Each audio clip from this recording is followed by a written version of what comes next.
আসসালামু আলাইকুম বন্ধুরা, কেমন আছো তোমরা সবাই? আশা করি সবাই ভালো আছো। তো বন্ধুরা, এই যে আমি বিজনেস কার্ড প্রায় 1000 পিস অর্ডার দিয়েছি, বুঝছেন? দেখেন আমি এই যে দেখাচ্ছি, প্রায় 1000 পিস আমি অর্ডার দিয়েছি। তবে এই 2 মাস না যেতে আমার 1000 কার্ড শেষ হয়ে গেছে। তো আমি এখন নতুন করে অর্ডার দিচ্ছি। বিশেষ করে দেখেন আমি বিজনেস কার্ডটি তৈরি করেছি ব্যাক টু ব্যাক। দেখেন টেলিকম এবং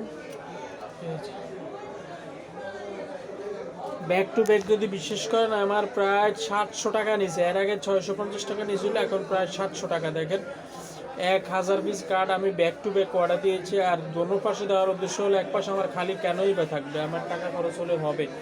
দোনো পাশে ডিজাইন সম্পূর্ণ আলাদা আলাদাভাবে আমি দিয়েছি। দেখো তোমাদেরকে দেখাচ্ছি, মানে চেষ্টা করছি আর কি। ওই যে প্রথমে যে একটা আইডিয়া আসছে ওই ডিজাইনে দিয়েছি, নতুন করে আইডিয়া ক্রিয়েট করবো ওই নলেজটা আমার মাথায় এখনও আসেনি। সামনে হয়তো ভালো ডিজাইনের টুকটাক চেঞ্জ করতে পারি হালকা পাতলা। আসসালামু আলাইকুম।